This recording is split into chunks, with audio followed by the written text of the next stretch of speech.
Welcome to the Mound City Council meeting. It's Tuesday, August 25th. Let's rise for the Pledge of Allegiance. Pledge allegiance to the flag of the United States of America and to the republic for which it stands, one nation, under God, indivisible, with liberty and justice. Just sit down and deal with it. All right, we got our agenda. Does anybody have anything to add to that? Jesse? No additions. Okay. All right, can I get a motion to approve the agenda? Motion to approve. Can I get a second? Second. Okay, any other discussion? All those in favor, please say aye. Aye. Aye. Those opposed? All right, that's approved. Number 4, we got public comments. If anybody wants to come up, I'll give you a couple minutes.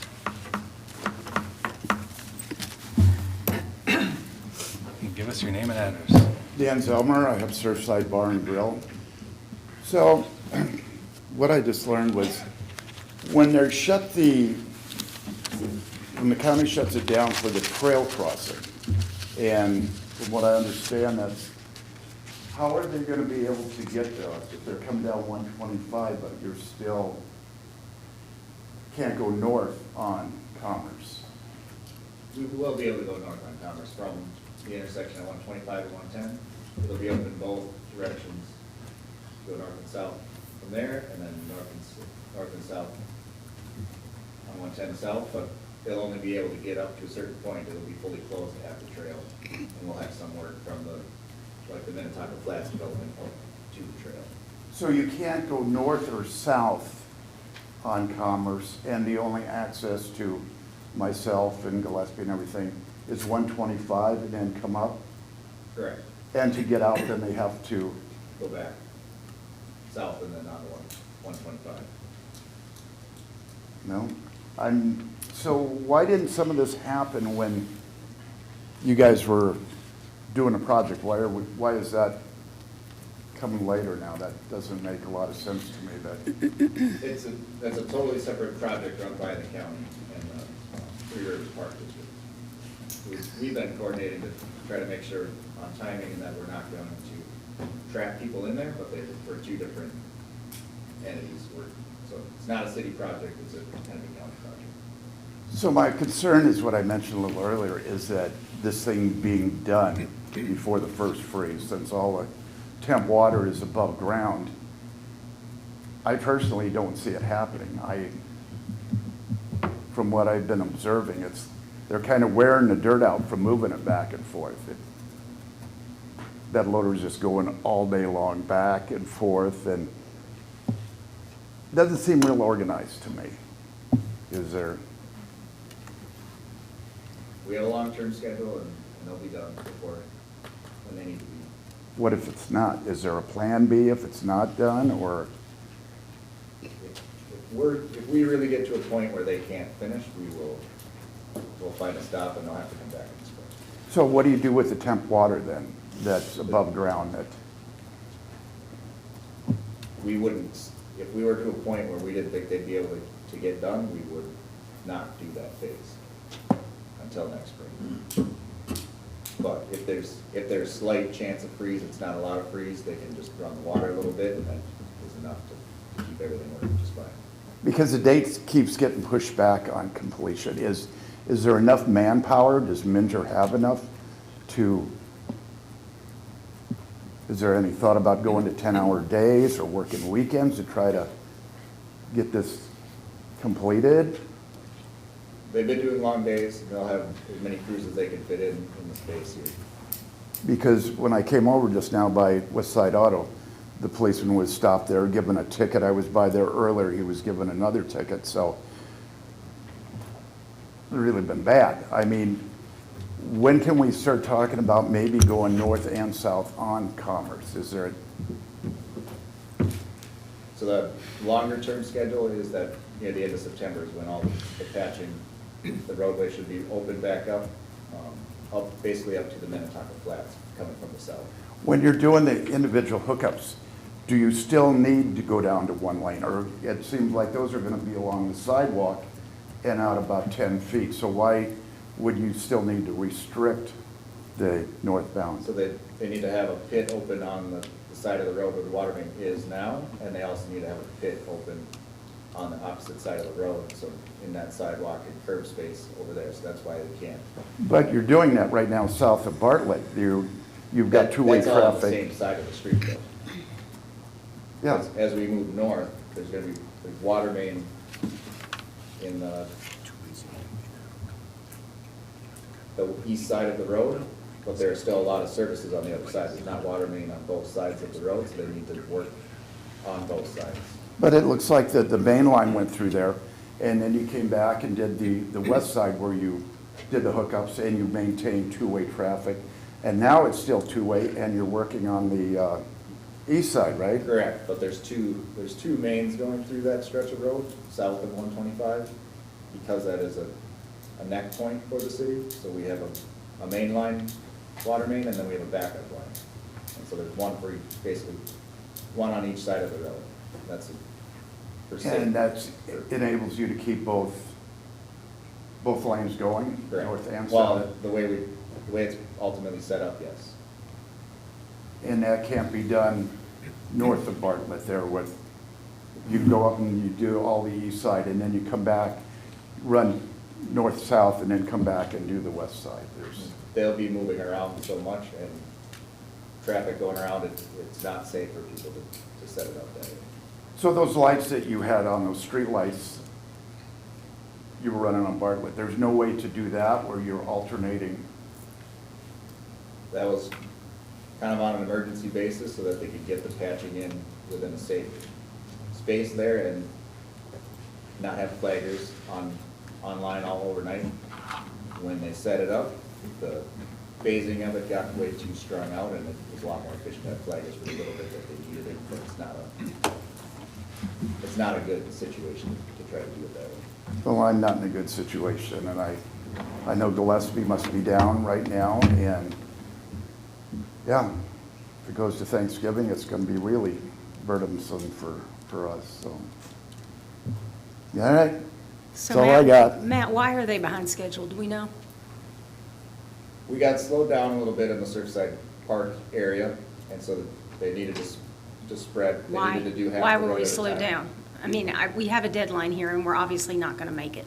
So why are they so far behind? Do we know? What slowed them down in front of I Surfside? need to look back at if we're truly behind. It is taking a little bit longer than some of the dates that Dan shared initially, but we're spending more time in front of Surfside because they needed to split it up into two phases. We ultimately wanted to make sure that we got traffic off of West Edge as soon as possible. If we had left that a little more restricted, we maybe could have done it a little bit faster, and then working around the Spirit of Lakes Festival, but. All things that we knew, so I'm curious why this wasn't factored in. Things that we knew, some things.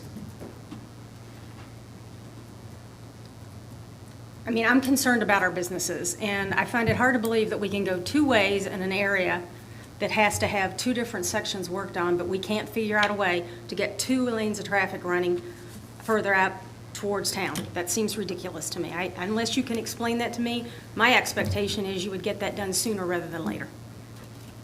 So it's about the lane widths that we can maintain and then driver familiarity. And so if we start to, sometimes they can only go 2 lanes up to a certain point, and then the next day it's 2 lanes up to a different point, and then it really Change in gets traffic confusing. patterns, I don't think should be a huge concern. I mean, my God, we all have driver's licenses, so if we can't drive between the lines, that's not my issue, right? And, I mean, our issue is our constituents, our tax dollars, and our businesses, which we are failing miserably to support, just like we failed miserably with the traffic problem on West Edge. And yes, I'm mad. I'm irritated because we can't seem to figure out a simple solution to a problem that does not appear to be that difficult. And yes, it may inconvenience Minger, but guess what? We're paying them a lot of money. Meanwhile, our businesses are suffering and losing a lot of money. I feel like we should have a solution. This has gotten to the point of being ridiculous, in my opinion, and a lot of other people's opinion. So if we change it and we add more stuff in and potentially go to that process. That adds more cost to the project as well. Well, we've got a 5% overage on the contract, don't we? And we're trying to ensure that drivers know what to expect every day. By going south every day, that's consistent, everybody knows what to expect. If we start adding in more points where they can go north and south only at a certain point, again, there's gonna be. Well, we're gonna have to do that anyway, aren't we, when they start doing the crosswalk? So that's not gonna be a change, it'll be something to expect, because evidently you're saying that's what Hennepin County's gonna do when they go to fix the crosswalk, correct? Correct, but that's a much more isolated area that we'll be in. Instead of the whole, a couple thousand feet, over half a mile of roadway, that would be, if we try to do it between 125 and up to the north end where they're working right now, that's just it's a very long section where we'd be changing the process, changing what operations they can have on a daily basis, sometimes an hourly basis, to get residents in and out. So if you're on a city reconstruction project where we fully close everything and residents come in and out, we're only working with a few specific residents, and we can tell them the day before, tomorrow, get your car out by this time, you're gonna need to go this way, you're gonna need to go this direction when you come in and out, and then the next day it's gonna be different. We can't do that with all of the public that's trying to travel through the project that we just can't reach. So as a driver, and a citizen, and a resident of Mound, every time I go down that road, it changes. I don't get a notification about it. It's my responsibility as a driver to figure out where to go. So if we're not clear on our signage, which I think we've been pretty clear on this part of the project, at least to my knowledge, I haven't heard any complaints about that, other than they were going the wrong way up the street, which I think was remedied with Brian and his team put up some new signs, and that seemed to fix that problem. I mean, and I'm sorry, I find this ridiculous that we can't figure this out. The road is plenty wide enough to allow 2 lanes of traffic to go through there. And if that means Minger's got to move their equipment over 2 feet, so be it. I don't think we've ever looked at an alternative deal to the project. I think it was set, you guys were gonna do it one way, and through all this, we've never, hey, maybe this works better, and we've tried a different deal, and I don't think we've ever even looked at that. We did during design. We have specific lane widths that we need to maintain in order to maintain 2 lanes of traffic, and if we can't do that, then we need to add flaggers or stoplights or things of that nature, and we cannot maintain 2 lanes of traffic once we start doing services. Again, the water main's on one side of the road, services are on the other, and there's gonna be points where it gets too narrow, we just can't. So it's wider actually in front of me than it is down in front of the park. I've always thought you could do 2 lanes of traffic coming and going out there. We also need to have areas where the backhoes can sit, they need to swing, they need to pile materials, and then that all needs to get put back in, and it needs to get compacted. So just the physical pits themselves are not necessarily the size of what the work space that's needed. But you're working alongside the sidewalks now instead of, you say the main line is in, so some of that shouldn't be necessary anymore, right? If you're just digging up the sidewalk and you're coming out 10 feet to the main line, I mean, that seems like there's still plenty of roadway to go both ways. They still have to dig up at the main line to get the water from one side, from the water main side, all the way across the street to the other side where the sidewalk is. Then on the west side. you do what you're doing right now on south of Bartlett, right? It's not the same. The water main, there's water services on the other side of the road. They need a backhoe they need backhoes and equipment on both sides of the road, and they need to have a space for that equipment to move, to get the dirt out and put the dirt back in.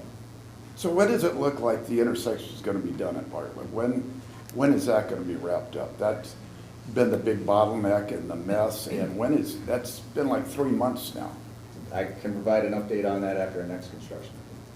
I mean, you can only dig that hole so many times. So,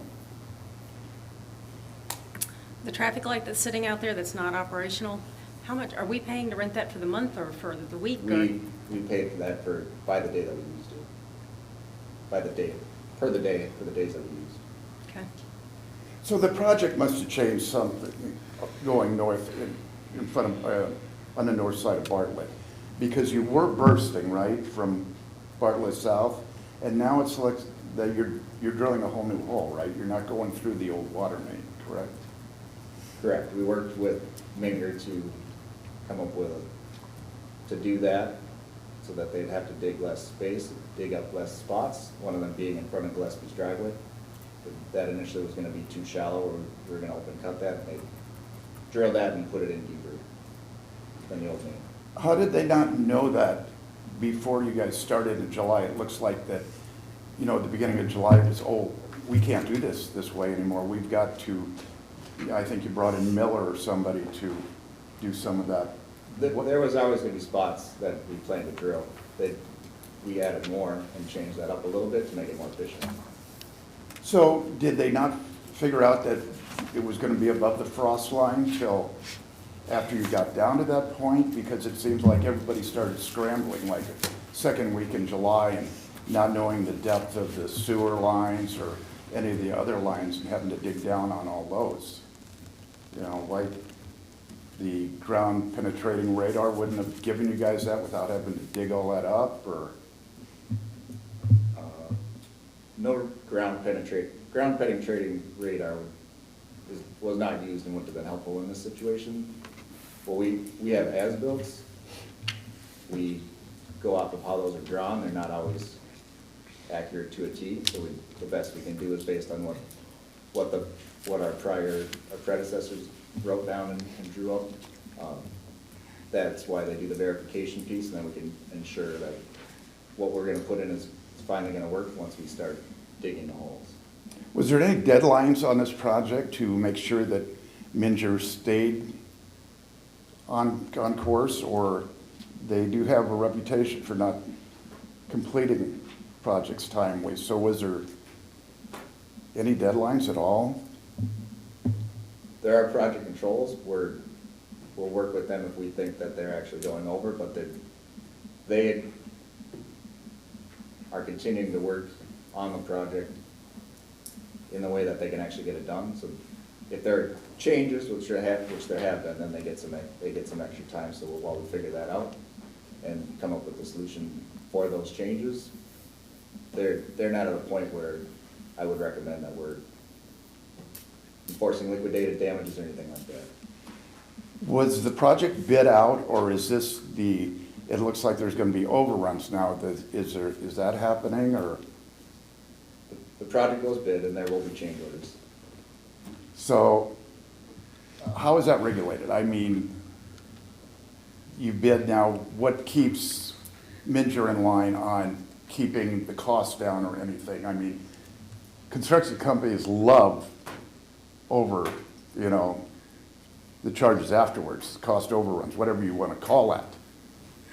So we have bid items for a majority of the work, and then if there's something that we deem as extra work, something above and beyond what was planned for, then we work with them to add that. So the traffic control changes, a lot of those things will be some additional cost to the project. Some of the water services that aren't exactly what we planned for them to be, those are types of change orders that we incorporate into the project. So there's no incentive for But Minger to get this done anytime soon? They don't want to be here any more than we want them to be here. If they're getting paid, they won't care, right? They're not getting paid by the hour though. Well, I understand that, but by the project, and I mean, the cost overruns, is the city just eating all that, or what's happening there? If they've submitted change order, we evaluate if the cost is fair. We track all their time so that we can adjust that as to what we actually agree to. And then if there are unfair costs, we negotiate that down to what it should be. And we have a lot of examples of change orders and examples of just what bid work for those types of items are. And so that's how we get to what a fair solution is. So Matt, is there any way that he can get some relief with the northbound lane before November? I mean, you said September, right? Yeah. End of September? So the current long-range schedule is near the end of September, all the road patching should be getting done. And that would be basically everything that's disturbed right now from, the south end by Surfside Park, all the way up to the Minnetonka Flats area or the Our Lady of the Lake School. So once that patching is done, it'll be opened up 2 lanes up to Minnetonka Flats area. Okay, Till they close it for the trail. just south. Just Right. south. We will still And only Commerce. maintain southbound through The there. trail, The county they're should just be gonna do coming about the crosswalk, same time though, and they'll Just close for- it fully at the trail. So that's not, So then we're gonna be interrupting the bank again. The creamery will be ready to shut down, I would imagine by then, but, so in all those businesses, Zeller insurance, all of those are gonna be impacted. Correct. Okay. And they've been notified? We're not at that point yet, but Okay. we'll be having those conversations soon. Okay, is there anything that we can do before the end of September to get him a lane going north, just to Surfside? I can talk with the contractor and see what that would take. I think all of us probably agree, we want his restaurant to survive all this, and it's really good food. So can we do that, talk about that in the next meeting, Jesse? The next construction meeting, when is that? Thursdays. This Yep, every couple Thursday. days? Okay, so in a couple days, and then can you got Dan's number, both of you? Mhm. Can you call him and let him know what we're trying to do? We want to, if possible, we want to try to give him a lane. If it's not, it is what it is, we get it. But if we can do anything, let's try to do something. Okay, thanks, Dan. I think my 3 minutes are up. Yep, Thank you. thanks.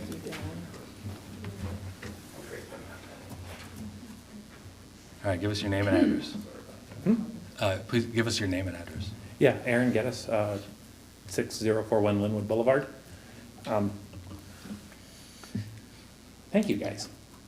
I'm a new Mound resident, and I've looked back over all the work that specifically Mayor Holt and Councilmember Pugh have done on this water issue. And if I forgot any of you, I apologize. A lot of names to remember and float around, but thank you for the work that you've done. As somebody coming to Mound, it gives me confidence that this is going to be a place that I can live and raise a family for a long time. And as I talk with my neighbors and other people, I understand the bill that we're looking at is large and scary. Looking at the adjustments that you guys have proposed and have come out and comparing it to my taxes in Plymouth, I have a house that's valued $100,000 more here, and my taxes and water bill combined are still lower, and will still be lower after that. So I know some of our numbers are big and uncomfortable for people, but compared to other places in here that I could live, the tax burden is still comfortable. So this is a project that I'm very much excited to see and want to see coming. And honestly, if in 2026, if we need to pay for a water treatment plant, we need to pay for a water treatment plant if the state's not going to be there. You guys have done tremendous work to try to find support for it, and if we need to get it moving forward, the time is now. So thank you for the work you've done, and I just want you to know that there are people out here that actually are behind you on this, and we are appreciative of the work that you're doing, even though that we may not actually make it out here on a Tuesday night to tell you that, but I think you guys really do need to hear that, because you're doing tremendous work as Thank you. servants of this community. So thank you for all you guys do. Yeah, appreciate it, thank you. Yep.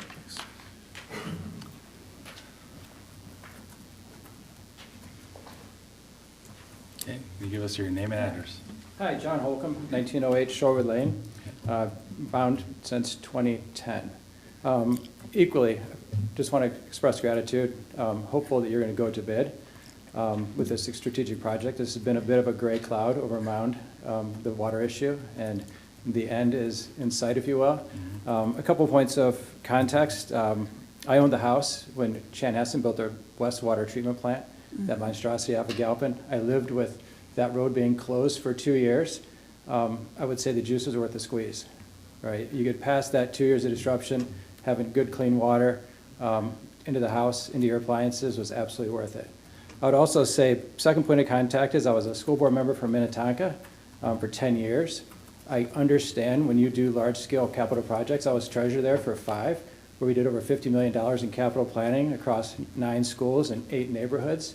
And I appreciate the complexities that you deal with when you have individual residents and businesses coming to express their frustration. I appreciate staff's ability to work with those businesses and continue to push forward while the council members and the mayor continue to work forward with driving the strategic long-term imperative about improving Mound's water quality. So thank you for all your effort. Thanks for staff's effort, and keep your eye on the long ball. Appreciate it. Thank you. Appreciate it. Thank you. All right, anybody else? All right, hearing none. Number 5, we got the consent agenda. Does someone want to go through those 4? I can do that. Consent agenda, items A through D. Item A, minutes from the August 26th. Minutes from the first August 2026 regular council meeting. B, weekend, 1-day to 4-day temporary on-sale liquor license. C, approve resolution 2655, Legion Post 398 gambling permit. And D, approve contract with Teamsters Union 2027 through 2030. All right, does anybody want to talk about any of those? Hearing none, can I get a motion to approve the consent agenda? Motion to approve. Can I get a second? Second? All right, roll call, please. Councilmember Herrick, Aye. Councilmember McEnany, Aye. Councilmember Pugh, Aye. Councilmember Castellano, Aye. Mayor Holt. Aye. All right, A, B, C, and D all passed. Number 6, presentation, we don't have any. Number 7, public hearing. We have substantial similar use request and CUP application for 4851 Shoreline Drive, and we got Rita coming up.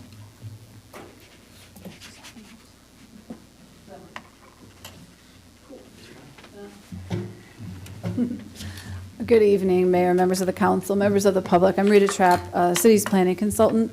The case before you this evening is twofold. One is a substantial use determination, and the other is a conditional use permit. For those that were in attendance, this was something that you saw as a project introduction recently, so hopefully it's pretty familiar. And just for the public, I'll go through at a high level, and I might go a little faster through certain elements, just since you've seen it before. But for everybody's benefit, this site is located on Shoreline Drive. The site is approximately 28,000 square feet. The applicants are seeking to use the site for boat and marine sales, as well as fixing of boats. The property actually has 2 different units in it, and the applicants are proposing to use the west property. There is also, the owner will be using the east property, and I will talk about both sides, particularly when we talk about parking. This is a through lot, so it does access both Shoreline and Bartlett Boulevard.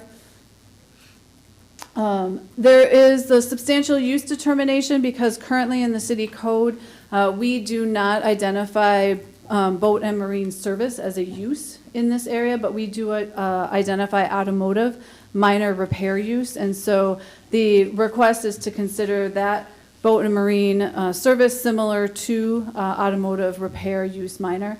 And for that district, we do require a conditional use permit for any boat marine sales in an open sales lot. This area is guided mixed use. It's one of our nodes where we have mixed use being provided. That idea is to have a mixture of residential and commercial retail service uses in an area. It is also zoned mixed use corridor, again with the same idea. And so the proposed use of the site is commercial in keeping with what is included in the zoning code. Substantial use determination is something that was added to the code a number of years ago, and that allows the Planning Commission and the council to determine that something that's not listed in the code is substantially similar to something else that's in the code. It helps make it so that we don't always have to do a zoning code amendment every time someone's proposing a use that's essentially similar but not specifically called out. And as I said, they're proposing boat and marine service, which is not listed in the table, but we do have automobile repair minor. And that is talking about repairing it. It's not going into very significant repairs, such as auto body repair or anything of that nature. It's more the services. We have used this substantial determination just down the street as well for similar, for the, now it's escaping me, the radio and the marine just down the street from here. The same Waves. substantial, thank you. It's like, I don't know why it's escaping me. I can see it, it's not helping you though. The applicants did provide a nice table for us that we included, which talks about the proposed maintenance activities that they're proposing and those that are not included in maintenance. And so this is nice for us because it's something we can refer to at any point in the future if you would determine that it's substantially similar. That way, those are the kinds of activities we anticipate on this site. Relative to the conditional use, again, as I said, I want to talk about both sides. The west side is the one that we've already talked about. The east side, the property owner just wants to use it for office and personal storage, so owner occupied. And there aren't specific standards that they have to follow for the boat marine sales or the open sales lot, so it's considered similar to any other type of retail use that we have. So the reason that the east side, east unit is important is for parking purposes. One element of the conditional use permit is making sure there's enough parking on the site. I'm not going to go into a lot of detail, but staff did work with the applicant to identify how many parking spaces do we need for employees and visitors, as well as where and how many boats would they propose to have on site. So we included in the packet a diagram that show where they would have boat and trailer parking, where would they have employee or visitor parking. From staff's perspective, this is important because we want to make sure that we don't have the entire back parking lot filled with boats. And so the anticipation is these are where boats will be located on any ongoing basis and not located in drive aisles or along edges. And so that's the reason the conditional use permit is important, is it provides structure for where boats should be and where they shouldn't be so that we can keep that lot looking nice for the adjacent property owners. So the applicant is proposing 12 spaces, 7 customer spaces, and 5 employee spaces. We have conditions included that talk about that. Those spaces cannot be used for the storage of vehicles or things for rent. The applicant has indicated and provided some supplemental information as well about interior use, and I'll cover that in a moment. We've worked with the applicant and feel pretty comfortable with the parking. And so the idea is that they're there for sales and then not for long-term boat storage, so we don't anticipate this becomes a boat storage place as much as a sales and service and repair. There is an east 6-foot cedar fence on the west side of the property. So that's where the existing fence is. There's also a building farther north on the property between that and the adjacent commercial. I did note it when I was driving through. There's actually a gap for the parking, the driveway that exists. So the cedar fence is on Bartlett, and a portion of it is on their property between them and the adjacent property. But there is a little gap where this little asphalt driveway is. But the applicant there is some fencing to provide screening. Signage, the applicant has indicated signage since there's no variance request or anything specific, they will just need to meet the signage code similar to any other business in the community. Noise, there was some concern raised by staff in the Planning Commission about noise. The applicant has noted that the noise would include some engine testing from the Planning Commission meeting. It sounded like that would be very short term, happened at a moment. It's not an ongoing noise that would occur. They noted that the noise is 70 to 80 decibels when within a meter or two, and then the way that noise works is that the farther you are from the noise source, it goes down, but it is not a linear, it's a very exponential fashion, which I cannot explain, but I did do a little bit of research, and we would anticipate, given the distance of the building to the adjacent properties, that the noise would significantly dissipate by the time we reach the edge of their property and then go across Bartlett Boulevard and then to the houses. It's probably more than in the realm of a conversation. And I do have a chart if you're interested in that. But just so you know, noise has been something. Most of the repairs and the noise would be happening inside rather than outside. We did distribute this as is normal and customary and did not hear any concerns, both from the public and from any agencies. At the meeting, the Planning Commission did have a good conversation with the applicant, and noise was one of the conversations that we had, and also just understanding the seasonality of the business and the fact that a lot of it would probably happen during normal boating season, but there might be some activity over the winter months as well.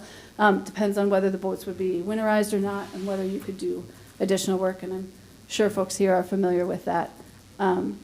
Supplemental information, just to highlight The addressing, we need to just fix some addressing. That's not a huge issue. There's likely that there will be 2 to 3 boats for sale and 2 being serviced inside of the facility on top of any boats that are stored inside. So that was supplemental information received after the planning commission that you might be interested in. So the request this evening, it is a public hearing for the conditional use part. So hold the public hearing, and then we do have actions, one that is substantial use determination and one that is the conditional use permit.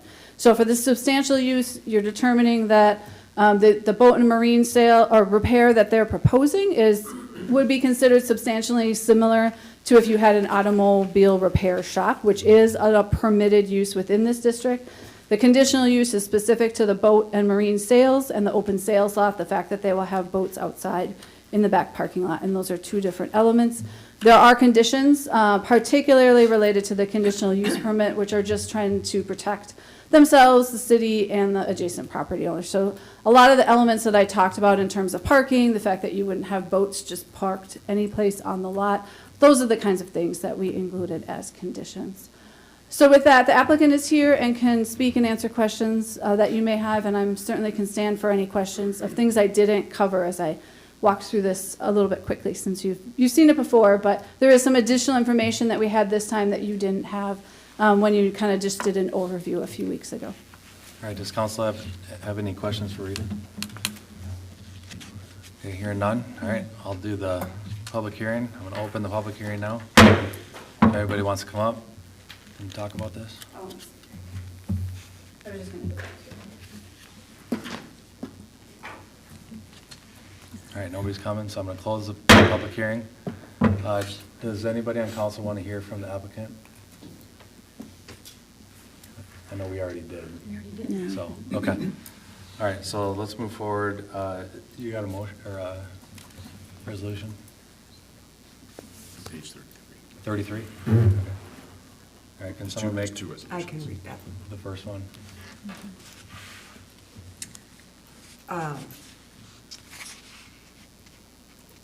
Approving request, Resolution 2657,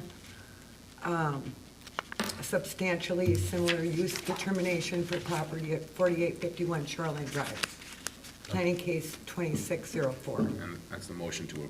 Motion to approve. Okay, so we got her motion. Can I get a second? Second. Okay, and a second. Any other discussion? All those in favor, please say aye. Aye. Those opposed? All right, that passes. And the next one? And then motion to approve Resolution 2658 for a conditional use permit for boat and marine sales and open lot sales at 4851 Shoreline Drive. Planning case 2604. Got a motion for that. Can I get a second? Second. All right, got a second. Any other discussion? All those in favor, please say aye. Aye. Those opposed? All right, that passes. Congrats. We wish you all the luck. Yeah. Exciting. Yes. It'll be a great introduction into Mound. Appreciate that. Thank you for all your help and your support. Good luck. All right, number 8, old business, we don't have any. Number 9, new business, water treatment facility authorization for bids. We got our city manager coming up. And even dressed up today.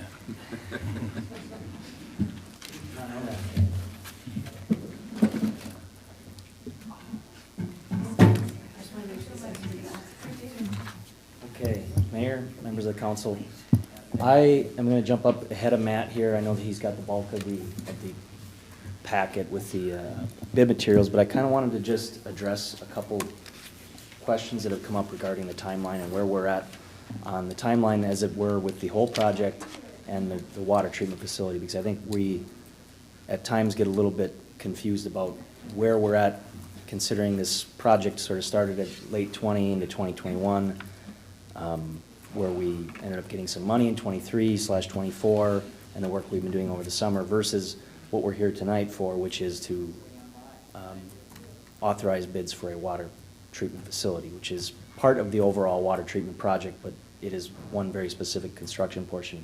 And Matt's going to be able to go into the breakdown on the funding of that and the cost breakdown, or the engineer's estimate for the construction of the water treatment facility versus this whole project, because I think we've seen some confusion both on social media and just in, phone calls and emails about, I thought you were building a water plant right now. No, we haven't done that part yet. Or people wondering, how do we know what the breakdown of the cost is going to be? And the short answer is that we need to figure that out.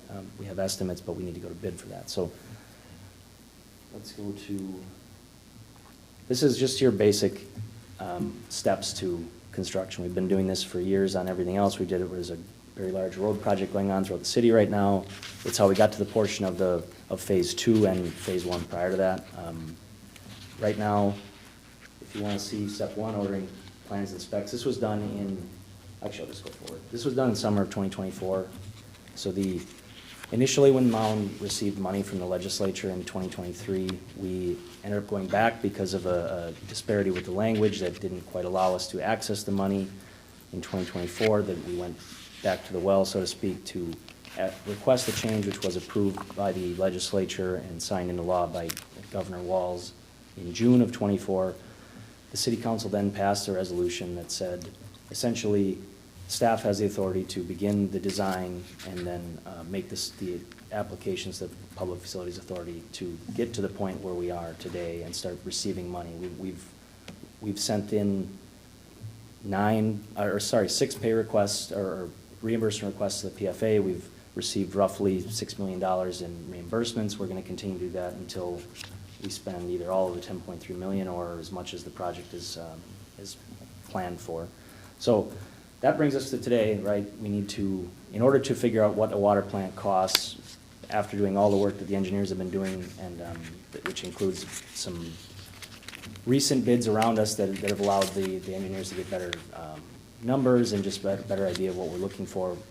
Now we're at the point where we need to go out for bids. So in order to, I believe Councilmember McEnany, you were asking last meeting, are we going to be able to see all these numbers before October, which is on here about when we receive the bids? Yes. So that in order to be able to come to the next meeting, or not the next meeting, but the meeting where bids are opened and brought back to council, this is the step we got to do. And then we can start plugging in numbers. October 6th would be the bid opening if it's approved tonight to go out. So there's about 6 weeks of allowing for bids to come in. We open them up and we'll take the lowest responsible bid and start plugging those in and have numbers on the 13th. But step 1 is going out for bid. So I kind of wanted to just preempt a little bit of that, and then I'll cut Matt loose. If you have any other questions regarding this or just in general, I'm happy to stand. Otherwise, I will tag in the city engineer. Does council have any questions for Jesse? Not yet.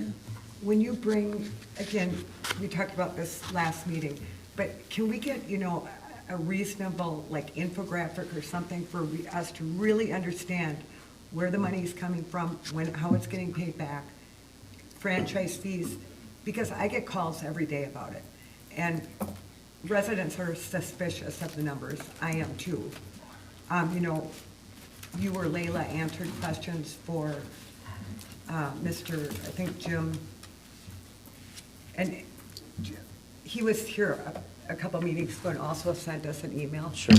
And you did a good job answering some of the questions, but even when I was reading them, I still have questions on exactly where the money is coming from. And we as a council need to have an understanding of this, because it's just really embarrassing trying to answer residents when they're saying it can't be $2 or $3 a month. I don't want to just say I agree, but I also have to say I haven't seen the numbers. So we have seen the numbers. Here they are. We all saw them, what was it, April 28th? Yep. This is the presentation that was given. Yeah, I mean, I remember the presentation, but Well, the again, numbers are in there. but again, it's how did you get these numbers? It's not the numbers It's you an come estimate. up with. It's an estimate. Right. These aren't the final numbers. We got to go out for bid. But- These but- are but hopefully when- the worst case numbers that But when we you would get. put out that it's gonna probably cost only $2, $3 a month on a water bill, this does not explain how we get to $2 or $3 a month. There's no way you can finance $30 million and only tax Okay, read. or hit the You guys were- revenues of this I think money. you were here at that time. Some of it's coming from franchise fees. That's Some right. of it's coming from the And that's where the bill. confusion is, Well, because it's people right don't there. understand. You're telling them that you're going to increase their water bill to cover this, yet the number isn't realistic if that's the only source of revenue. If you're taking money from fees and taxes and excise taxes or whatever, franchise fees, excuse me, that's smoke and mirrors. You're taking money from one bucket and moving it over to help supplement the cost of this plant. People are confused. It And doesn't at the, add at up. the end of the day, that's October 13th. That's when we'll have final numbers, but Okay. the estimates If you guys are don't still feel comfortable with the misleading. franchise fees, or the three of us don't feel comfortable with it, then we'll change it. And we'll put it all in the water bill and see if people like that better. Whatever We we need wanna to. do. I'm just trying to, what I've heard for 6 years is don't murder my water bill, right? Now, franchise fees, good or bad, and I've talked about this for years, y'all have heard it, run the videos. We know we're pulling it out of this pocket or this pocket, it's the same pocket, it's the same person. Right. Y'all have heard me say that, we've said that, we did a presentation about it. I agree, and I didn't bring the letter in, Jesse. I provided a letter from one of our residents, which you received as well in the mail. He was calling that same issue out. So there is definitely confusion, at least to the point where one gentleman wrote in to you and I gave Jesse a copy. I don't know if you were in the office today. I thought you weren't. I was able to read it as well. Oh, okay, so you saw the letter? I did. And that is part of the question. So I'm just saying, I mean, we definitely have to get an estimate, obviously. We've got an estimate. I mean, we definitely need to get bids in to find out what the final number is going to look like. But I still say we need to be extremely transparent with this.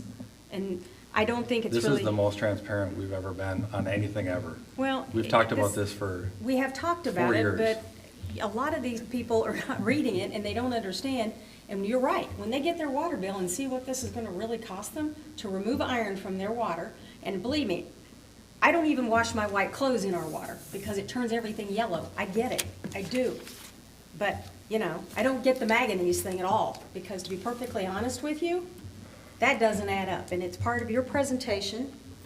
And if you think I'm just being a crazy neurotic person, I brought you some samples here. This is airborne, which a lot of our residents take.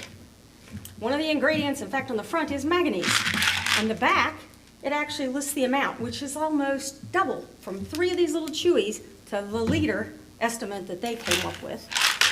Same thing with this, Osteobioflex. A lot of elderly people take this. I take it for my joints. Guess what? Manganese, once again. So I think we need to be very clear. I know the Minnesota Department of Health states that this is a danger. Okay, I think, but what really people are mad about is the iron. And my understanding is this will be removed when we do the filtration. So I need to make sure that that is true, and I'm interested to hear that from Matt. As an engineer, we should be able to tell us what we're actually going to be filtering out. I also want to know what the cost is to maintain this puppy, because I think that needs to be clearly stated so that people don't get under the expectation is, oh, we're going to have clear water. It's only going to cost us $30 million.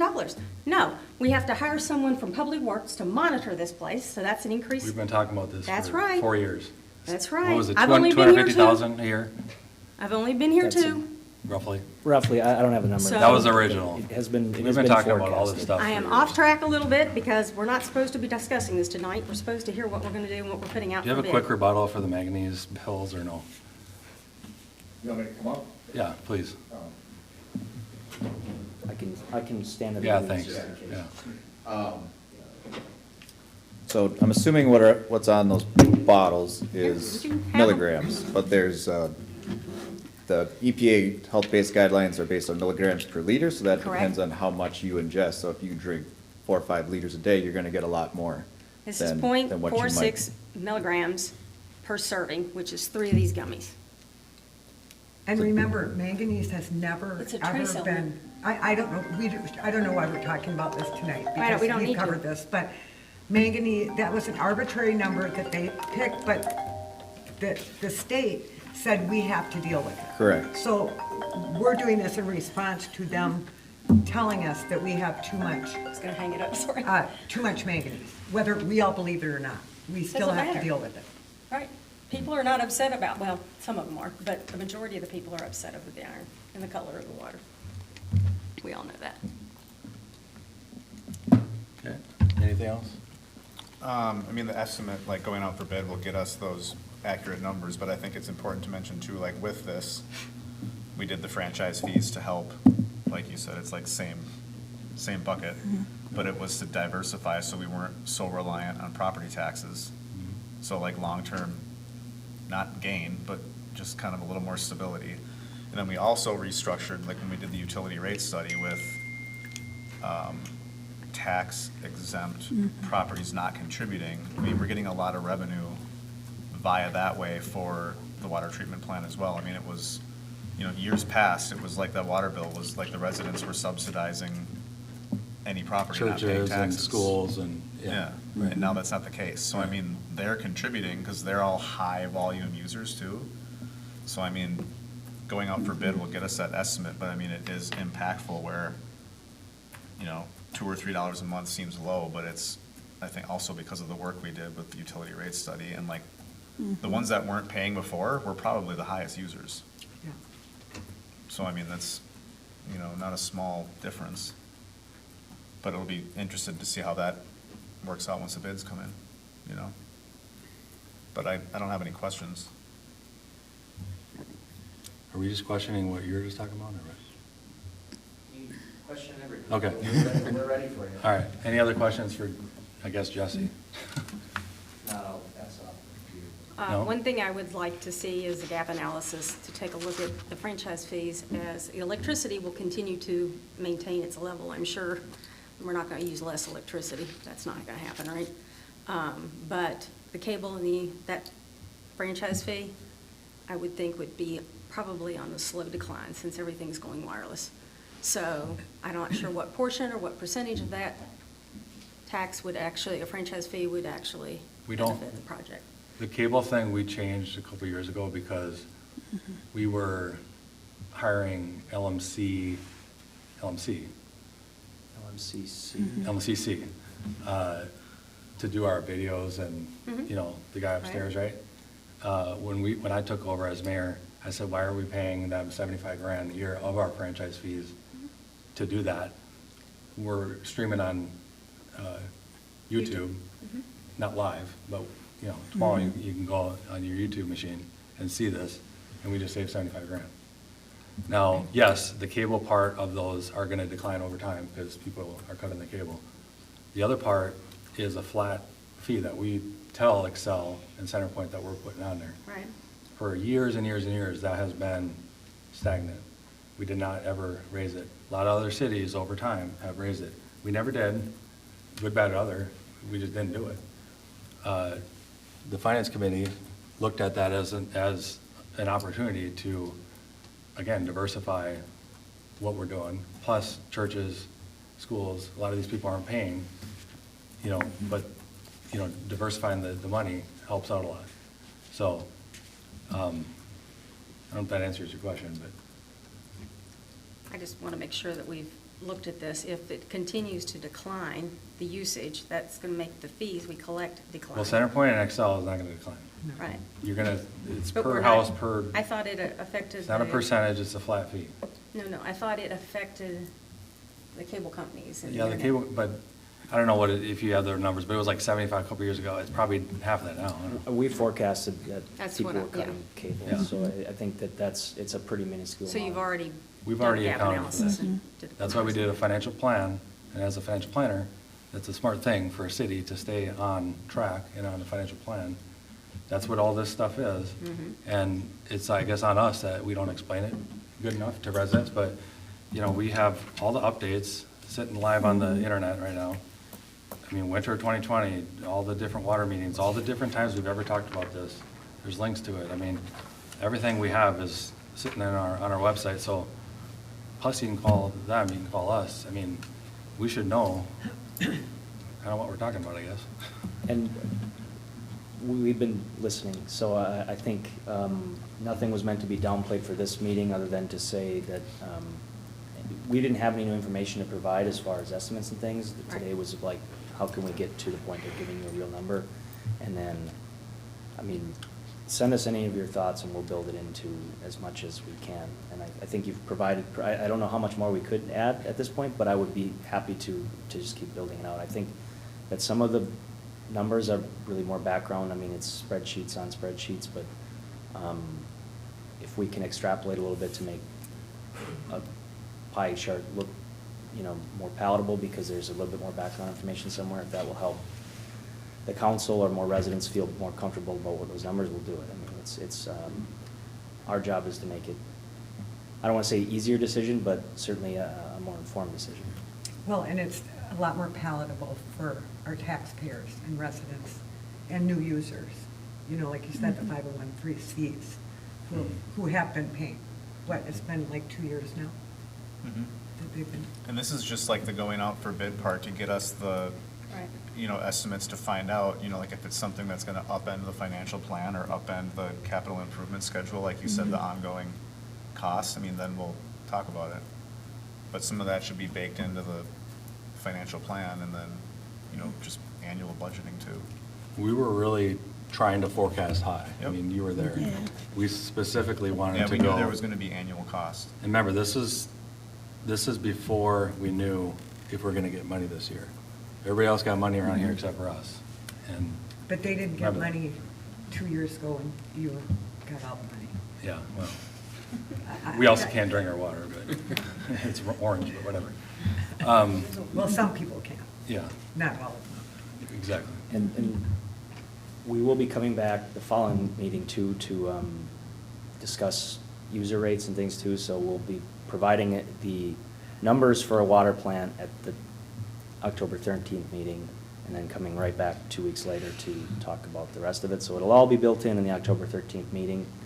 Ultimately, it'll be a series of decisions regarding rates, so there, if on October 13th, you say, boy, it sure would be great if we just put it all in the water bill or whatever, we can then, you won't be making that decision on October 13th, but we need to make that by the end of the year. The plan is to do it a little bit earlier, so we have some wiggle room, but, so October 13th would be the date for approving a bid, but we'll still have more opportunity to kind of talk about how to build this out if, you know, hopefully there's more flexibility and we can get a little even more creative in a good way if, you know, we'll just respond to whatever the council's kind of looking for at that moment.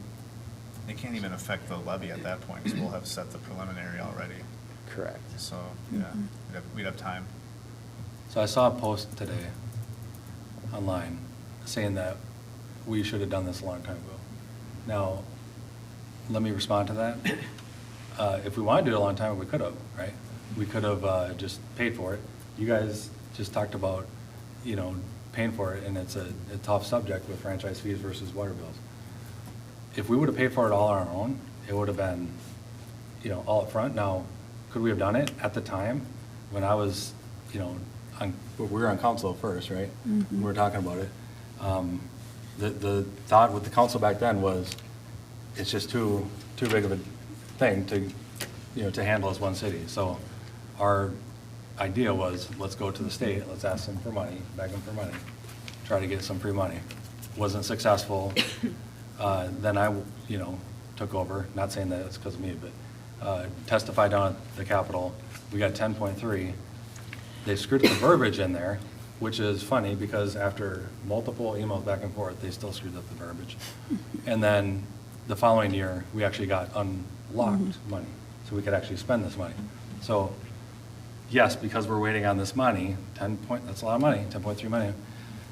Plus, remember, we got the almost 2 million or a little over, whatever it is, from the federal government, right? And we worked with our senators to do that. So, you know, part of this is we got a chunk of money by delaying this a little bit. Because of past decisions on what, you know, we're doing this and we're gonna go get the money, and that's just kind of what we were doing. That's where we were. Now, last year, we were in the finance meeting and you know, I was kind of like, you know, we just need to do this and just, you know, do it, right? And at the end of the day, we decided, no, let's wait one more year to try to go out and get money from the state. Well, we did. You know, here we are about a year later, and we didn't get anything. So could we have done something last year at this time? Yes, absolutely. But there always would have been that thing in the back of your head that says, oh, you know, what if, you know, Manchester just got 3 million, we could have got 10. And then, you know, then everybody's questioning that, right? So good or bad, we made a decision to wait, to try to just do one more. I mean, we're already, I think it was like September, October, if I remember right. And we're like, you know, by the time we figure it out, is, you know, May, June, right? So counting the, and plus you can't do anything in the winter anyway. So, you know, the other thing too is this first 10 million was paying for the design, plus what we just talked about, all the road construction, that's not road construction that I hear online as well. It's, you know, our water infrastructure that's screwing up our roads, yes. All that is this money that we were given from the state. So, you know, the new well, I mean, all these things have to happen before we do this treatment plant anyway. So if all goes well, we say we go out to bid tonight, and then we come back and, you know, we work on the budget, figure out how we're gonna pay this, you know, pay for this thing. We have a lot of rough drafts here, right? We can go with one of these, or we can change it, or we can do whatever we want. But once we get the numbers back, we can actually go, here, now we have hard numbers. We couldn't have really done this much faster because we were waiting until May, June, a couple months ago. And then we were waiting for you guys to finish the specs, and, you know, it literally took up to like now, before we, you know, have everything that we need. So there's no delay on this. I mean, this is, yes, we could have maybe done a little something last year, but then there would have been the question of would we have gotten money or not, you know? And I think the prudent thing was, let's try to get as much free money as we can, so we don't have to take this on ourselves. But we're to the point where it's like, we were just gonna keep waiting and waiting and waiting for, you know, money from the state, or we gotta find a way to pay for this. That's why we've spent time and energy on coming up with really, hopefully, bad case scenarios, and hopefully they're a lot better than that. And yes, franchise fees is one of them, and, you know, raising the fees. If we do nothing and we come back in November and we talk about the utility rates, right? Is that when we're gonna? October 27th. 27th. You know, per the long-term financial plan, if we stick on it, we're raising the rates anyway. They are going up. We've said that multiple times, we put in the newsletter. They're going up no matter what. And then, yes, they're gonna go up another couple bucks on top of that on your water bill alone. That's, we've said that. So, we're not hiding that. If we all don't want to do a treatment plant, we don't do it, great. Your water's still gonna go up if we raise the rates next year, which we're $5.5 million in the hole in our water fund. So our conservative view on this is we need to get out of debt. You know, the residents don't see all that, unfortunately, or fortunately. They see the construction on the road. They see our Tesla just got built. They see the flats, but they don't see, oh, we're in debt, you know, as a city. I do. The finance committee do. We all do. Well, we've been working for 4 years to rip the Band-Aid off. Right. So, yes, it's been great that we got to pay down a lot of our bonds, and now this will bring some new, I guess, debt to us. But this is why I appreciate your explaining this Yeah, again. trying. Because it has been a while since you've kind of gone through all of this scenario. Yeah. I gotta say, we have been, Minnesota, how long did it take them to pass their second water treatment? This is like a blink of an eye, right? I don't know specifically. This is a 4-year thing. If people want to know about this, it's all out here. We've talked about it. We've agonized over this thing for a long time. Was it 12 out of 14 newsletters or whatever I said a couple meetings ago? We're talking about it. I mean, everybody's got our email and our phone number. They can call the city. It's on the water tab. We did a special tab for the water on our new website. Now, social, you know, previous people didn't want to do social. I said, we got to do social. Even if we get a lot of weird comments on there, we still got to push stuff to people. We don't have everybody's email. We can't just call you up. And I will say the amount of people that I've come across, everybody wants to do this. I haven't heard anybody say that they don't want to do this. Some people say, yes, what's the cost, whatever. But 90+% are, get it done. You know, I'll pay whatever we got to do. This is a no-brainer. Let's fix our water. We've had not great water for a long time. Manganese or rust or whatever you want to call it. This is, I mean, tonight this is a no-brainer to go out to bid, in my opinion. Obviously, you just heard me talk for 20 minutes. But we'll figure out all the details. Everybody will need to be comfortable with the details before October 13th. Don't be sick that day. That's the day we're hopefully gonna. October 13th, don't be Yeah. sick that day. Come here. You're not doing You're not calling that one in. Jesse, in preparation for that, though, you said that you had 6 reimbursements submitted and you've been paid 6 million, so we're still short, what, 4 million? Is that something we finance, or is that something we take out of our general funds? So the Public Facility Authority manages the money that was Right. appropriated, and it is on we spend it, and then we ask for a reimbursement. So we put in a reimbursement request by the 12th of every month, and we receive Okay. money by about the 30th of every month. Okay.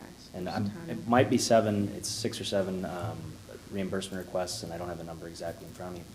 But it wasn't until earlier this year, it was right around December of last year, actually, that we got everything finalized to be able to start being reimbursed. And the city, on the city council's direction last June, was able to start fronting some of that, specifically on the design and phase 1 of the water treatment infrastructure project. So we're funding that out of our own money, we're not borrowing it to, so We- there's not a cost to carry or? We did How initially, do you and use then it? we were, Okay. as soon as we were able to, we submitted a very large reimbursement request that was Okay. turned around earlier this year, but we were fortunate enough to be in a situation to be able to start that a little bit earlier, otherwise it would have been, potentially waiting until after the new year to even really begin anything, so. Is there any chance the state could default on our requests? I mean, this is a lot of money. The money was appropriated and given to the PFA as part of the spending bill in 2023, so counting on them still having it. I mean, is there a scenario if? Nothing is guaranteed. Yeah, When it comes to government, I'm aware Not of that. that I've but heard I- of, but You- the money was appropriated as part of the bill, so the money was technically spent by Congress already and given to the PFA. Okay. All right.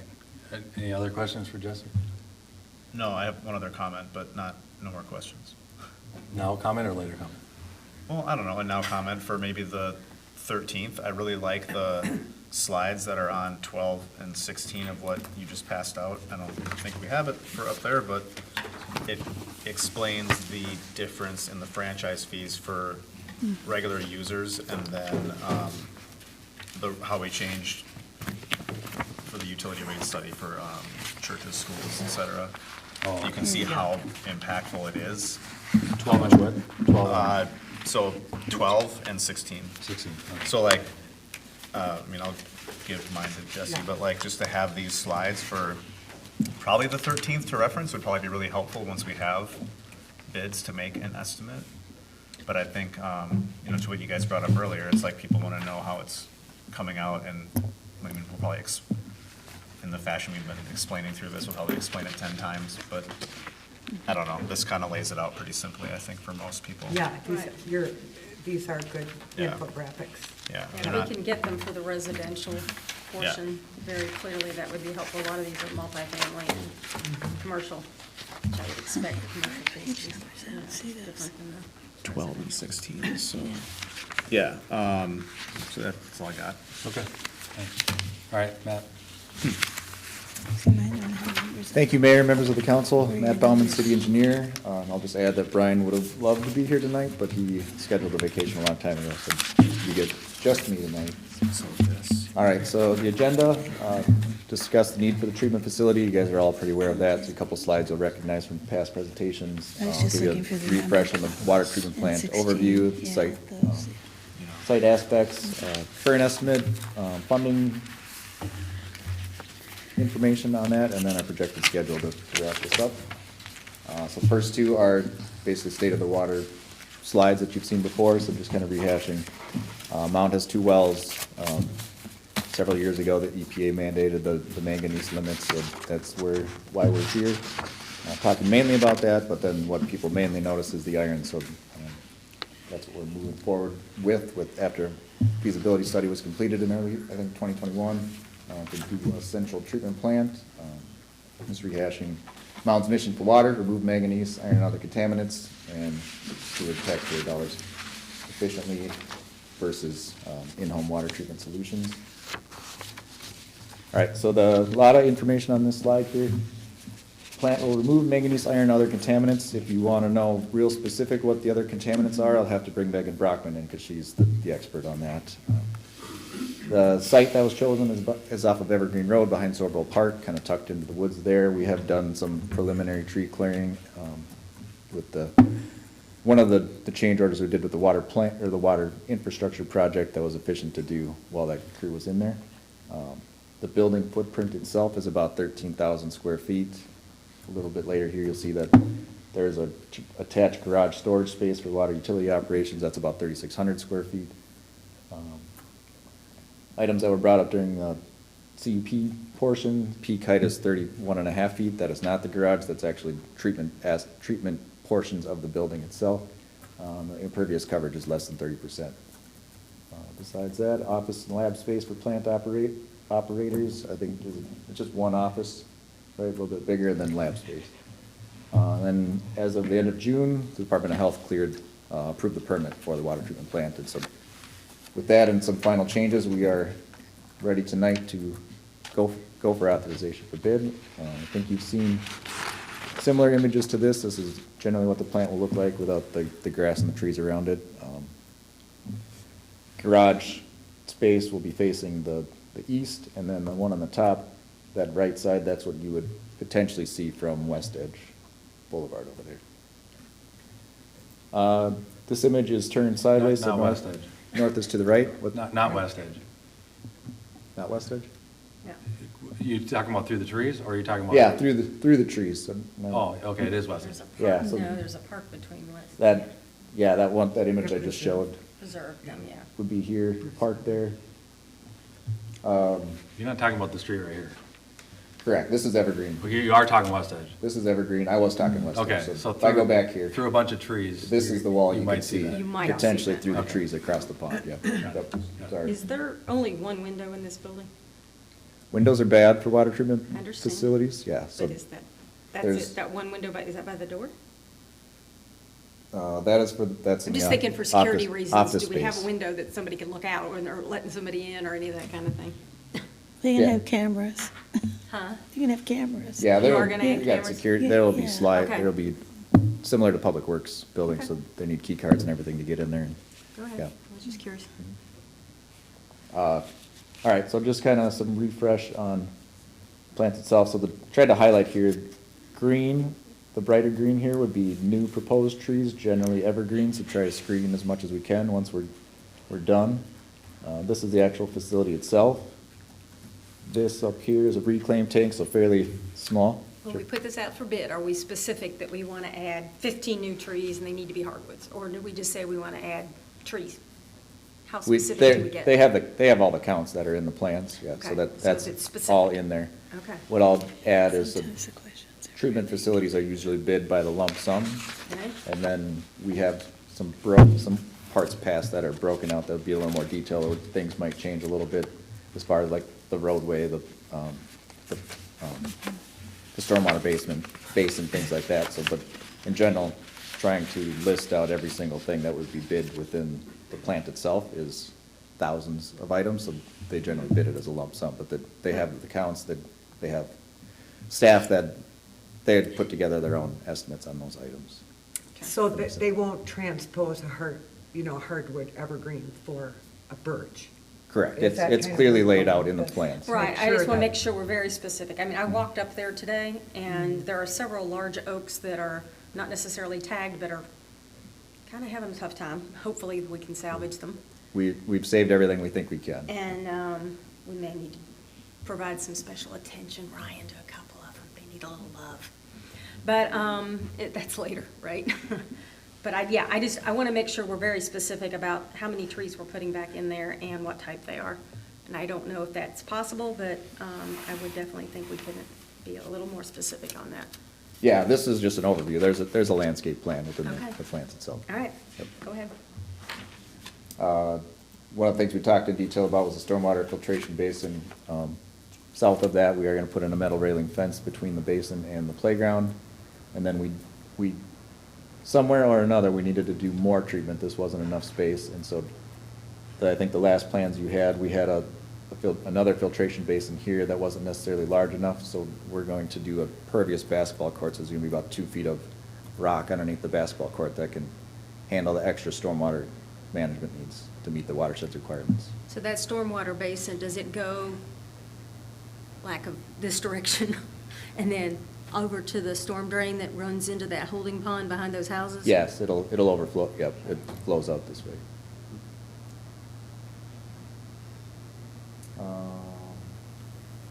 That's generally it for this one, so I'll keep moving. To rehash, back to the conditional use permit hearing, they had 4 main points for us, so provide a plan for the fence between the playground and the basin, we did that. Update landscape plan for screening on all sides, we've done that. It's to the extent where we're not planting trees over pipes, so that we don't necessarily have to take them out again in the future if something has to be redone. Lighting plan develop, minimize light pollution as much as possible, so downward facing lights for minimal security. It'll be somewhat adjustable based on what staff feels they need out there. And then we talked about a single generator option between the plant and the well house. There's an existing diesel generator at the well house. If we were to combine them together, we'd have to do a diesel generator at the plant, so we're not advocating for that. We're just gonna do a natural gas one at the plant, and then Ryan and I can work together on swapping out the diesel generator at the well house in the future date. That's more of a noise item. Yeah, I was gonna say, aren't those noisy Yeah. in a The residential diesel ones area? are, yeah, right, we want natural gas. Okay. And the fencing that you're talking about putting up between the playground and the filtration basin, what is that gonna look like? Is that, you said metal Actually, fencing very like similar to the that? fence right out Like here. that, okay. Yep. So it's gonna be tall enough, though, that kids can't, I went out there, it's pretty steep, so I don't think they're gonna be inclined to climb over it, but it is tall enough. Kids can climb over yeah, anything they determine they Well, want they to. just go around it too. Yeah. It'll slow them down. It actually learns, yeah. It'll slow them down so their parents can see them and tell them Okay. to get off of there. That's assuming there's supervision, but yeah. Okay. All right, park impact, so I added this picture, compliments of Ryan, so obviously, if you've been over there, you know the tower was recently painted. It's a storage space, where it's gonna need to continue to be a storage space for the plant construction itself. They need areas where they can lay down materials prior to them being able to construct them. Once we're done, like I mentioned, the court will be brand new, and then this will all be reseeded and regrassed, and this tower is going away when? Pretty soon. Right? Yeah. So that'll all get cleaned up as part of the project as well. All right, so on to the big part here, so the current project estimate. Our estimate is a little under $25 million, so 24.8. And then not part of that is we gotta get upgraded power and gas out there, so the 250,000 there, 5% contingency, so subs total construction of 26.3, and then a roughly estimated 8% for engineering and administration.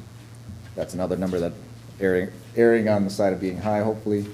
So total project estimate of 28.4 million.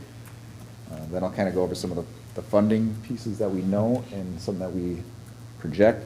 So we had received $960,000 in 2023 from the federal appropriations, and then this year, 1.09, similar from federal. So that there are some, this and some of the PFA money, actually, I don't know where that piece went, but there were some site hurdles that we had to clear, and some of that is based on where we get money. So that added a little bit more to that timeline that we talked about as well. So we gotta make sure we have the right ducks in a row to access that roughly $2 million.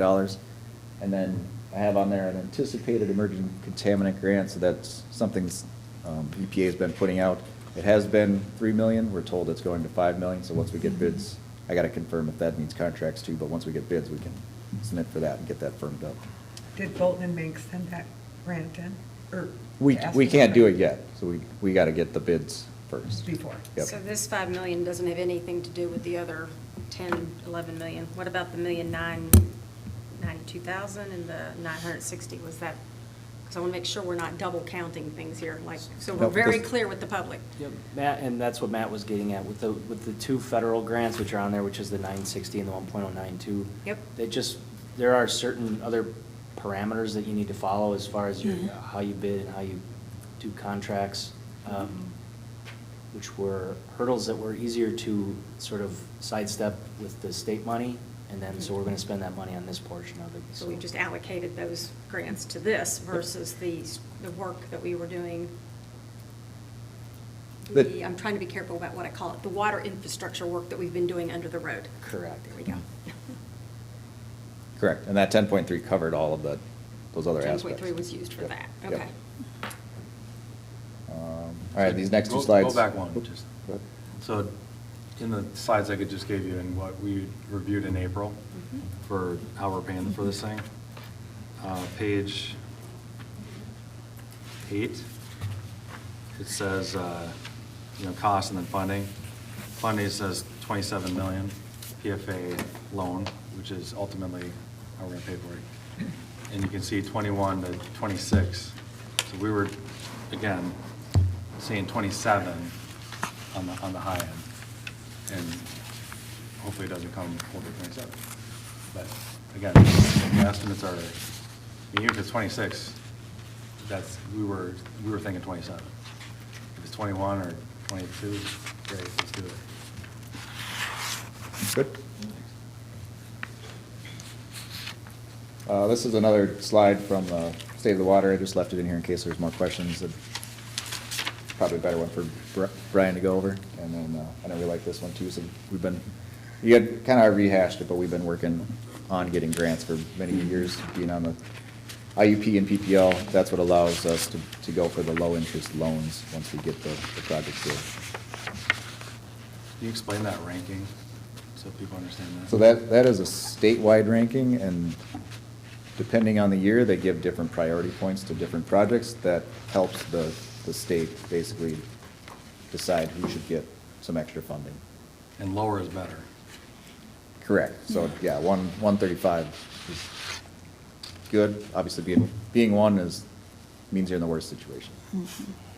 Yeah, so as you can see, 2022, 343, 2023, 658. Then we went down, then we were kind of flat, and then, of course, now we're back up 360. So the state's got other priorities, I guess, not us. So that's, again, why we're not going to do this again. We're not going to wait another year. We're going to do this ourselves, and we're not doing it. I don't know.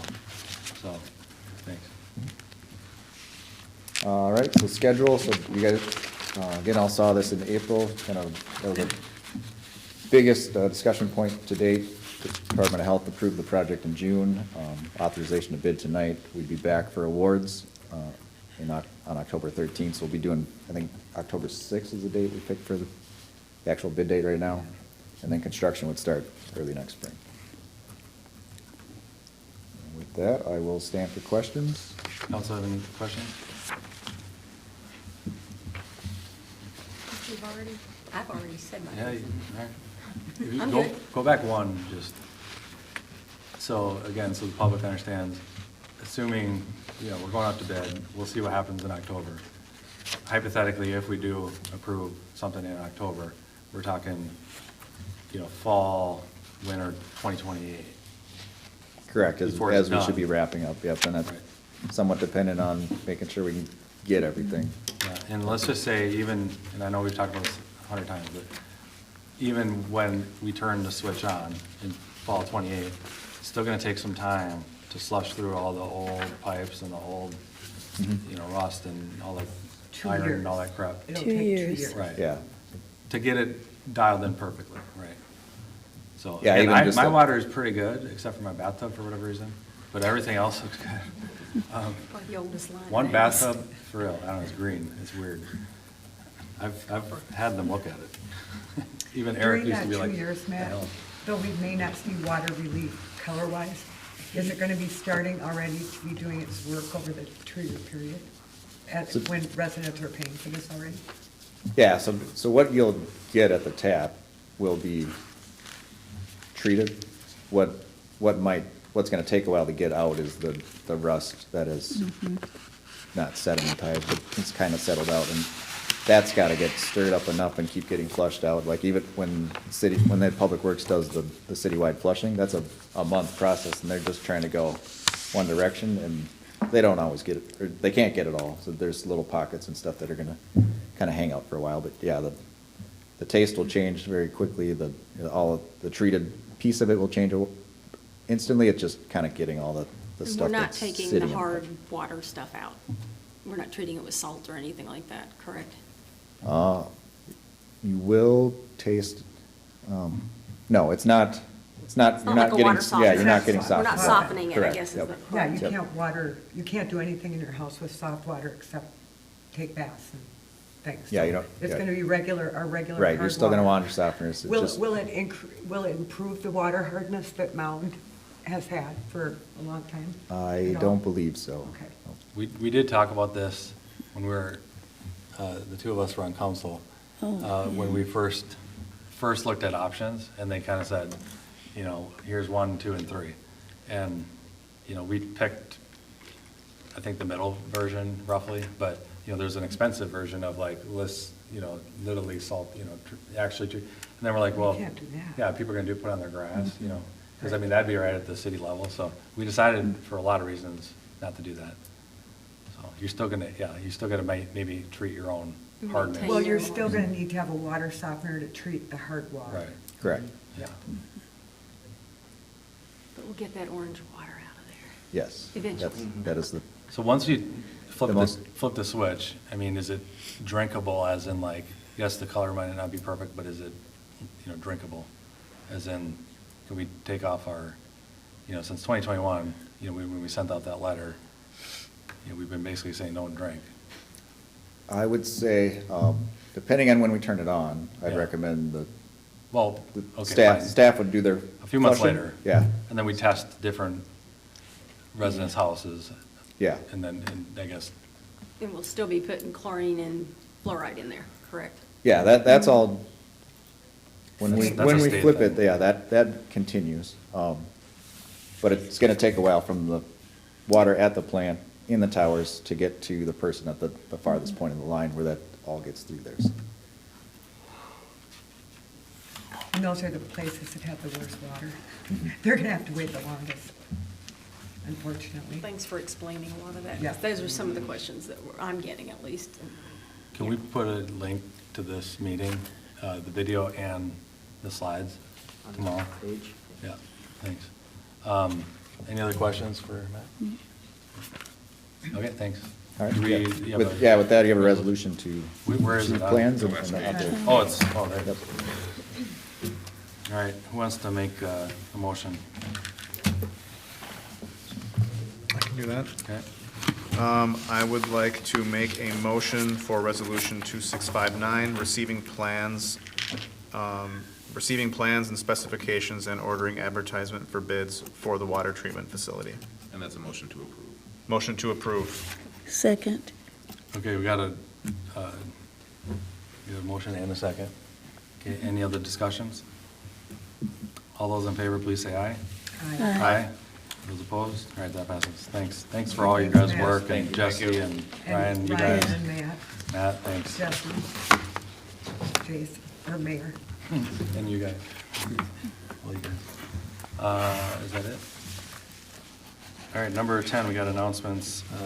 Councilmember Pugh? Let's see. Well, I had some concerns, but let me say this.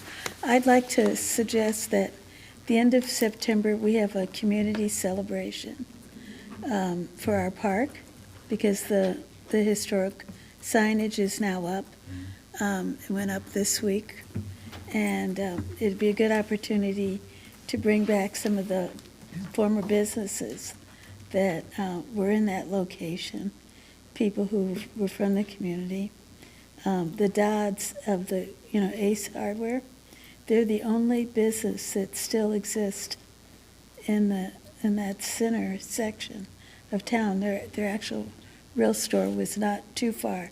It was just, their store was probably like where the parking lot is now. So they just moved over.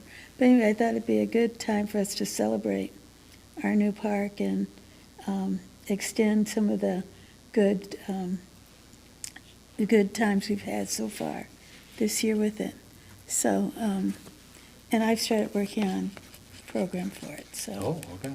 Yeah, so if everyone's in agreement, we'll do it probably the last week in September, first week in October, and stuff. Couple of things that have come to mind. This week, there was a news story about Falk. I don't know if you're familiar with Falk. Is a company that makes license plate readers. And evidently, our police force has installed some of these. Now, I don't think any of them are in Mound. And I thought that it'd be interesting for us to know how do they determine when and where they're going to put them up. There are 2 of them in Spring Park. One of them they just took down. They The one took down? across from the drive-in. Oh, that That's one, oh, gone. yeah. Yeah, and the reason I'm bringing it is because this company their readers have become so sophisticated that people are able to generate files. Not only are they taking pictures of the license plates, but then they identify who the owner of that plate is. And they can create files, and, we have some bad will already in the community with the police force for always stopping people for DWIs and stuff. So I thought it would be good for us to hear from the police department in our next report. And I don't know, maybe they talk about it, Michelle, at the meetings you go to.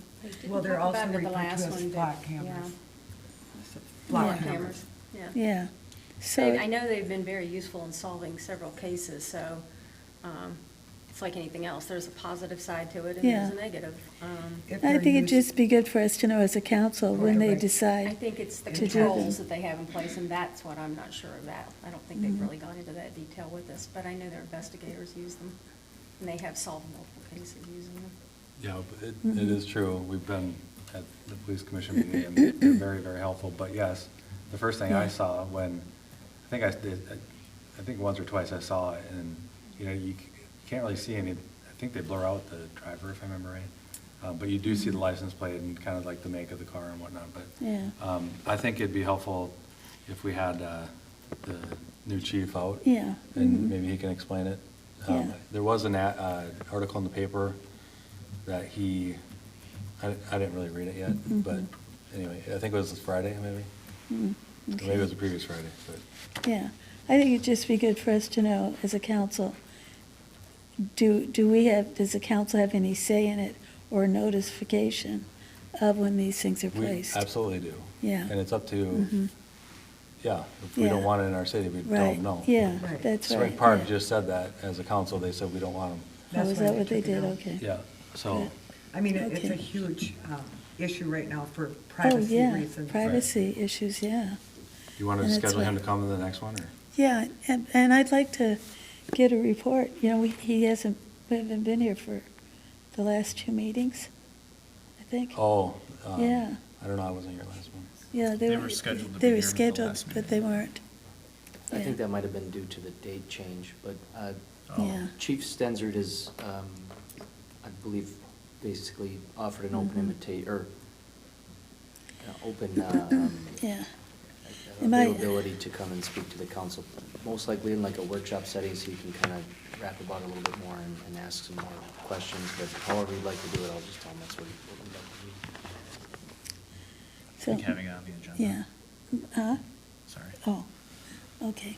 My other comment was, now I know that I was the one who said, I thought we had excess in seeing every check that was written for every item, but now we've not received any financial data from staff, and it would be nice to get at least a quarterly, or at least a budget to date against last year's. So we know, because I know there's been a lot of new staff, and I say a lot, but I don't have a quantified number of that. But there've been a number of new staff added, which is the job of the city administrator to do that.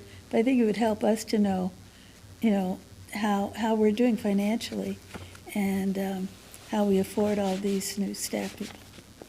Yeah, weren't we gonna do, like, where we are year-to-date report? Yes. I know you guys are busy and you're doing the annual Yeah.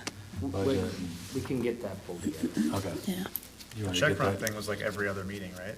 Wasn't every, Something like that. yeah, like The the check run? first meeting of Yeah. each month or something. That has been Yeah. Summarized a little bit more than versus the every single detail, Yeah. but Yeah. a report is probably overdue, so I. Yeah. Can we do that next meeting? A summary's good, it's just not getting anything was kind of a little bit owners. Okay, and those are my comments. Okay. Councilmember McEnany? I don't have anything tonight. Councilmember Gonsalves? I don't have anything. Councilmember Hart? Said a lot already tonight, but I think we can follow up with the police department, but and get that information. Because I don't know the details around the controls. They haven't really gotten into that at the meetings that I've attended. I think I missed one, so maybe that's why. And then I was asked if I would serve on the board of Gillespie Center, and I know, Sherry, you've been going to those meetings as a representative of, the council. I don't know if that's going to be any type of a conflict if after the first of the year.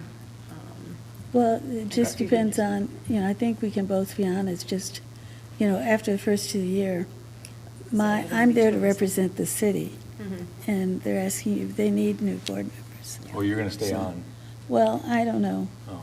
I might retire from that, too. So will there be an overlap this What, year? an overlap? With both of you on there? Well, if she starts now, When I do don't you- think it's To the- now. I think oh. they're, Like Yeah. Jan 1? Are they anticipating Sherry possibly not? they're Councilmember Pugh? No, I mean, after the first of the year, yes. oh, after the first of But the they're year. looking for someone to serve on the board, so that's Yeah. different. She's representing the city. I don't know if they meant like, I think they mean like in the next 30 days. I don't think they mean like today. So Yeah. I'll need to get the specifics. I mean, it's not a quorum because there's only two of you, but Right, Right. that's We'll why I'm asking. I mean, still Yeah. say you though just have to that, be careful if there's someone else there, remember, she's gone next year, so. Yeah, I'm gone next year, if- so. if If somebody she- would need to be appointed. Someone's going to be appointed to it, so that could be you anyway. Right. But then are we going to appoint and you're doing it, then I don't know if that looks good, but Right. I don't know Especially if when they it's a come in issue. asking You know, for, but- when they come in Right. asking for Asking for money, money. I mean, that's when, Yeah. but anyway, I can speak with Scott a little bit later. Yeah, we can talk about it. Mr. Mayor, members of the council. And they will be coming in this fall with the proposal. I don't know Again. I've never been involved in the internal rules with regards to the appointment itself.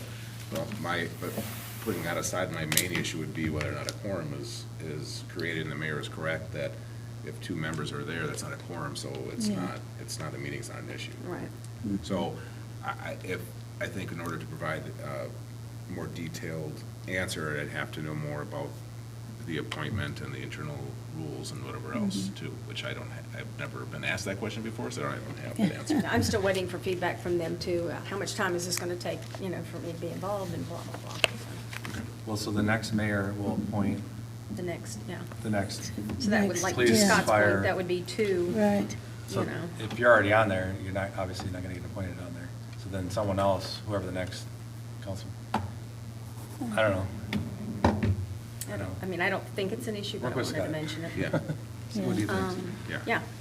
Other than that, trying to think, once again, thanks to the staff and everybody for what you've been doing. I know this has been a trying time, and I'm not the easiest one to get along with sometimes. But that being said, I'm definitely looking out for the best interest of our constituents, so. Anyway, that's all I got. All right. Do you guys have anything? Only that the finance committee's meeting on Friday, Yep. I was asked to ask the two of you if 7:15 would be out of line. Because we always go long. It's a dense, well, I'm not gonna say it on the record yet, but it's a dense agenda. Not say. So if it was possible to even go 15 minutes early, it would be great, otherwise, I don't know anything else. We can talk afterwards too, I just figured. Okay. Yeah, we're fine with that. You guys got to get up early though. I'll stay over here if I have to. All right. It's easy. Get the cot. All right, our next city council meeting is Tuesday, September 8th at 6 PM here. And I'll call for adjournment. Motion to adjourn? All right, got a motion? Can I get a second? Second. Any other discussion? All those in favor, please say aye. Aye. Aye. Those opposed? All right, we're adjourned.